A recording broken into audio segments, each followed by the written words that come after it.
মোটা অঙ্কের বেতনের চাকরির প্রলোভন দেখিয়ে ইতালিতে নেবার কথা বলে প্রতারণার অভিযোগ উঠেছে ইতালি প্রবাসী মোফাজ্জলের বিরুদ্ধে। রাজবাড়ী সদর উপজেলার মিজানপুর ইউনিয়নের সোনাকন্দর গ্রামে তার বাড়ির সামনে ভুক্তভোগী পরিবারগুলো মানববন্ধন করে টাকা ফেরত ও বিচারের দাবি জানান। মানববন্ধনে কুমিল্লা, নোয়াখালী ও রাজবাড়ীর গোয়ালন্দ উপজেলার ভুক্তভোগী ও স্বজনেরা অংশ নেন। বিস্তারিত থাকছে বাবলু শেখের প্রতিবেদনে। রাজবাড়ীতে বিদেশে চাকরির নামে বড় অঙ্কের অর্থ আত্মসাতের অভিযোগকে ঘিরে উত্তেজনা সৃষ্টি হয়েছে। ভুক্তভোগী পরিবারগুলোর অভিযোগ, মোটা বেতনের চাকরির প্রলোভন দেখিয়ে ইতালিতে নেবার আশ্বাস দিয়ে ইতালি প্রবাসী মোফাজ্জল প্রায় ৩০টি পরিবারের কাছ থেকে ধাপে ধাপে প্রায় ৬ কোটি টাকা হাতিয়ে নেন। অভিযুক্ত মোফাজ্জল রাজবাড়ী সদর উপজেলার মিজানপুর ইউনিয়নের ছোরাপ সর্দারের ছেলে বলে জানা গেছে।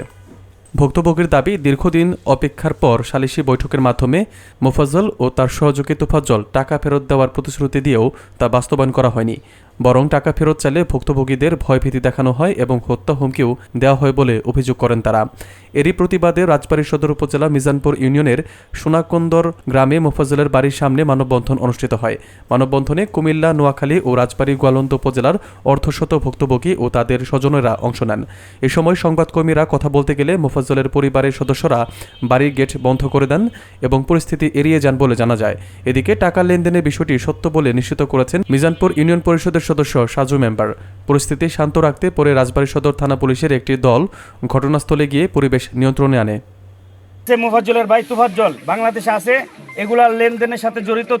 তুফাজ্জল আমাদেরকে হুমকি দেয়। মোফাজ্জল আমাকে ইটালি থেকে হুমকি দেয়, বেশি কথা বললে আমাকে ইটালি থেকে গায়েব করে ফেলবে। সে মাফিয়াদের সাথে এখন তার চলাফেরা। মাক্সিমো, ভিচেন্সো, তারা দুজন মাফিয়া নাপোলি শহরে থাকে। তারা আমাকে হুমকি দিছে, তুই অত্যাচার করতেছিস আর হুমকি দিতেছিস। অভিযোগ করছিল, আমি সেইটা এই পক্ষও গেছিল, সে পক্ষ, দুই পক্ষে আমরা গেছিলাম। যা আর্মির সাথে একটা কথা হয়েছিল, আমরা একটা মিডিয়াল করছিলাম যে মাসে মাসে 2 লক্ষ টাকা করে দরকার। যে টাকা পয়সা দেয় নাই, আরে মোট কত টাকা? 32 লাখ। ঠিক আছে, সংবাদ পেয়েছিলাম যে এখানে একজনের কাছে টাকা পাবে, এই মর্মে কিছু লোক যারা পাওনাদার তারাকে একটা মানববন্ধন করার মতো পরিস্থিতি, তার একটা ব্যানার নিয়ে দাঁড়িয়েছে। এই জন্য আমরা এখানে আসলাম। এসে দেখলাম যে কিছু লোক টাকা পাবে মোফাজ্জল নাম করে একজন লোকের কাছে, সেই দাবিতে তারা একটা ব্যানার নিয়ে দাঁড়িয়েছিল।